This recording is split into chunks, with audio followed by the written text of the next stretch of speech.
Yo, what's good? In this video, we're gonna look at a finesse that occurred because of something that we all want. Hey, let's just keep it a buck. There's very few people out there in the world. Some people may say they don't want love and they're cool with being alone. Generally, I think that's cap. Not all the time, but generally, I think that's cap. Nobody want to get old and crusty alone. We all in this life want to find someone who we love.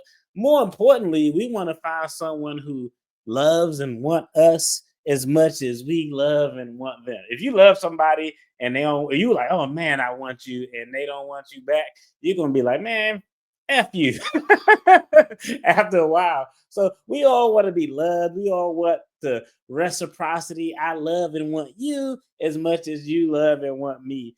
And when we are looking for that love, especially if we kind of old and crusty and a pretty young thing look our way, especially fellas, like, hey, we feel flattered. Like, ladies, let's just keep it real.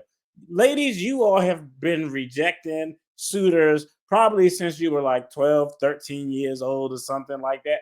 Guys, it's very rare that a woman really approaches us. Like when it happened, we confused. We like, who, me, him, who, me, you talking to me? Like, we really shocked about it. So let's check out this story of someone who lost $50,000 falling for a romance scam. You let me know. Y'all think, is it a lady falling for the scam? Is it a guy falling for a scam? That's an interesting idea, interesting topic. Who fall for romance scams more? I'm gonna be honest, fellas. I think it's probably us. I think I think it's probably us, fellas. But I don't know. That'd be interesting. Let's check out the video. Then we go talk about it. Let's get it. It's a timely warning this Valentine's Day about romance scams. A suburban man says he was cheated out of $50,000 from a woman he met on a dating app. He spoke to NBC5's V Win, who has his story, also some tips on how you can protect yourself. Okay, real quick. I gotta say this before we go. I'm gonna try to let the video play. But if DFD were to fall for a romance scam for $50,000, you know who will know about it? Nobody but me and the person who finessed me. She got me. I'm not telling anybody about it. So shout out to this guy for telling this story. After losing his wife, Gary turned to online dating looking for true love, but Oh shit, Gary. God damn it, Gary. Gary, old, crusty, lost his wife, broken heart. I'm guaranteeing the woman probably was like in her 20s. This is just ridiculous. now says never again. I'm hurt to the point that I don't want to move forward trying to find another lady right now. The 72-year-old says he learned the lesson the hard way after being scammed out of tens of thousands of dollars from a woman claiming to be from Wilmette. The feeling I have now is I've been hurt traumatically.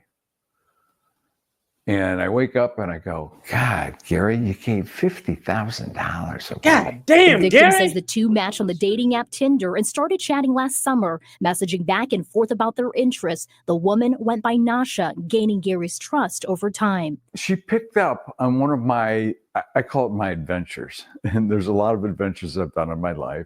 And one of them was fishing. But he knew something was off when she refused to meet in person. That's when Gary says he cut off communication, but Nasha persisted. She told him she wanted to marry him. They get your trust, they get your love interests. You're emotionally set up in a different plateau than you ever thought you would be. After messaging. Okay, like, all right, so Gary was vulnerable. He's an older guy. I'm telling you right now, $50,000. If it's I'm not saying that I'm not susceptible to a scam, okay? But if I were falling for a romance scam for $50,000, it ain't no way in hell I would have never met the person. Oh, there would have been clappage going on. $50,000 and I never met her is crazy work. Like, I don't know, like, Gary, I don't know if he has kids or friends, but somebody had to be there to kind of like stop him You know what I mean? So I feel bad for Gary, but I don't want to victim blame. But Gary, you kind of got finessed because you were vulnerable and they took advantage of you. As jacked up as it is, I'm not saying it's Gary's fault, but the red flags were there. I just need to know if he paid the 50 stacks in one increment, two increments, five payments of $10,000. I need to know how this money was distributed before I could solely apportion the blame to the proper percentage that belongs on Gary's head. That's just me. Sorry this happened to you, Gary. Messaging back and forth for months, the conversation shifted to gold trading. Gary says he made the mistake of making multiple transfers, and when he tried to get the money back from his returns, he couldn't. That's when he knew he was duped and Nasha wasn't real. My pride was hurt. This is Gary, you should have known. You already know not to do that. Why did you do it? And the only reason I did it was because it was emotion. He reported what happened to the Better Business Bureau, which has been tracking romance scams for years. The BBB warning you to do your research. If it's too good to be true, don't believe it. Never give your money or personal information to a stranger. Ask specific questions and take it slow. Gary hopes by sharing his story, he can prevent someone else from becoming a victim. Be very cautious and careful. V1 NBC5 News. Hey, shout out to Gary for being truthful. Shout out to the truthful guys out there. Ladies, if y'all got DFD for $50,000, ain't nobody gonna know about it but you and I. I'm not telling anybody. I'm not telling anybody I got finesse. But the point of it is, hey, we all want to be loved. We all, are on our emotions, and we want to be wanted and needed. And sometimes when those things happen, we'll make a bad decision. But hey, terrible for Gary. I don't know how the money distributed, but there were clearly more than one transaction. I don't know. It's jacked up. Yo, y'all be safe out there. If y'all meet somebody and they immediately start like asking you for stuff, you should just pivot and be like, nah, fam, I'm good.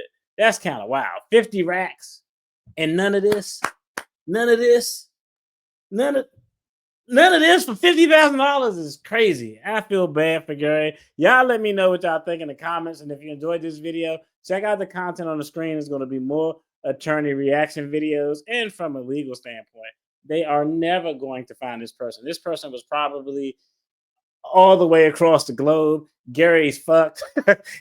Gary, lesson learned. You just paid a $50,000 stupid tax, my friend. Y'all take care. Have a good one. Peace.